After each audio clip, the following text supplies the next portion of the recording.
Talk time. Today's talk time is with guest Stan, and as always, I am your host, Infinite Hope. This is part 3, but as I said before, you don't have to watch them in any particular order. We're going to start things off with the question of if you guys had considered being movie reviewers. This was directed specifically at Confused Matthew, but I do believe that Stan should answer this as well. So, what do you think?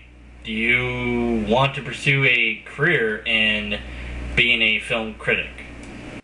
That is a very difficult thing. You sort of have to fall into it, and most of the time, this may be changing with the advent of YouTube and that kind of thing. But most of the time, you sort of have to fall into it, and most of the time, you have to start out being in the newspaper business, which I'm definitely not. If the opportunity were ever presented to me or Matthew, I'm sure we'd jump on it.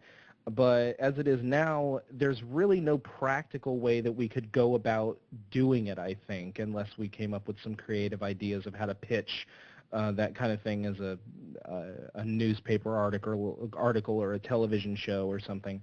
So the answer, I think, is basically no, but we'd be open to the idea. Another question asked was, what movies do you and your brother disagree on most?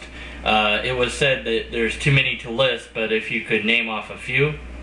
I really liked Burn After Reading.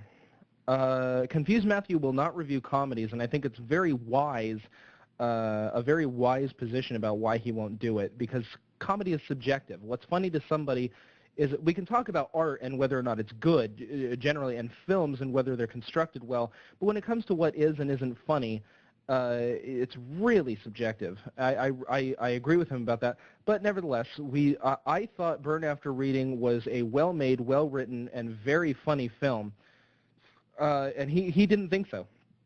So we disagreed on that. We disagree really strongly on a movie he plans to eventually review called The Last Samurai.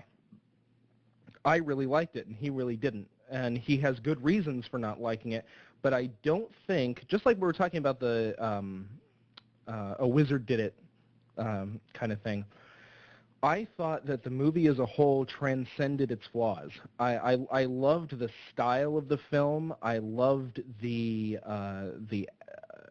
subject of the film, the subject, again, that really interests me, change.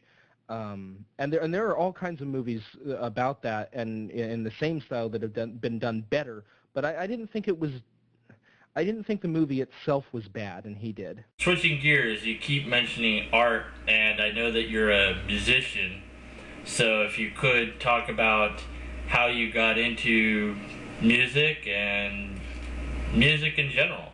I listened to music. Certain artists became my own personal heroes. They were very bold and courageous in the way that they talked about things that we don't normally talk about, like shame or feeling isolated or hostility or any of those kinds of things that we generally hide in our public life and even sometimes in our private lives with our loved ones. They really, they made no compromise when they talked about those things, and I wanted to do that. I thought that there were a lot of things about my own ideas, the way I felt about things, the way I felt about injustices that I thought were committed in society or against other people individually, and against myself, and I wanted to talk about those things, and I wanted to do it through music. I love music. There isn't a single genre of music that I think is silly or invalid. It may be bad, it may be corny, it may be sentimental, but there's not a single one. There isn't a single artist, legitimate artist, that's ever done anything that I would ever say, oh, this is just shit. I may hold that opinion, but I would never say that they're making it and they're expressing whatever they want to express through music is invalid. Music is such an important issue to Stan, that he felt that he needed to elaborate upon this. I was going to ask the question about intellect in regards to what sort of schooling the two had had, and that question and answer will be up later in another part of the talk time. But here's Stan with more thoughts about music.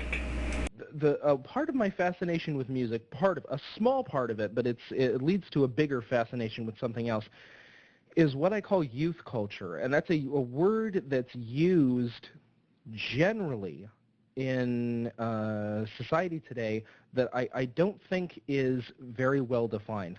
I've defined youth culture as people who are between the ages of 15 and 20. After that, I don't think you're a relevant part of the youth culture anymore. It belongs to somebody else. That's not a negative statement. It should be that way. And the youth culture, my youth culture that I lived in, every youth culture has I think, its one big thing.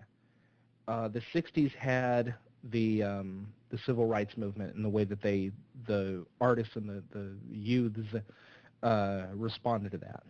70s had disco and that kind of thing. My youth culture between 15 and 20, I think, is principally defined by MTV. We were the MTV generation.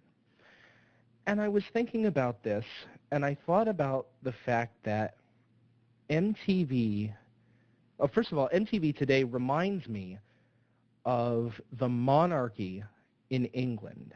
It has no real power anymore. It has no real respect or reverence anymore. It's sort of a relic of something that we used to regard highly and hold in really big, grand esteem, but not anymore. And during my, as I said, youth culture, it was the one big thing, but it was so shameless. It was such an artificial thing. It caricaturized my youth generation and sold that caricature right back to us. It manufactured out of its own thin air what our youth culture was. I think that's the first time that's ever happened. And the other thing the thing I think is really interesting about that is that I think most of us were aware of that. And I think we sort of gave them permission to do it because it was our big thing. And we were all very excited. This is our thing. This is our time. This is our generation.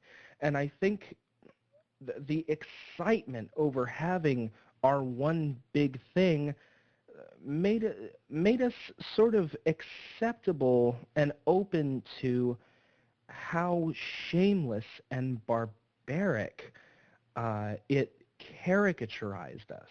And I was ruminating about that the other day, and I just thought it was interesting. MTV, it was a very dogmatic establishment and a very dogmatic dictatorial entity that just all it did was sell. It was just selling us an image and a time period.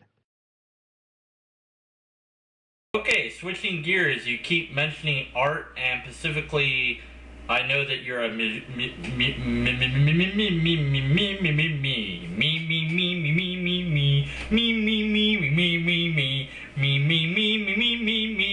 I'm not able to form this sentence. You know what? I'm just gonna not ask the question. Thanks for listening. This was part 3. More to come. There's a lot more to cover. We did about 3 hours worth, I guess, all said. Although I'm editing down to the bare essentials and what I think will be interesting. But there's still more parts to come, so stay tuned. Until next time, peace out.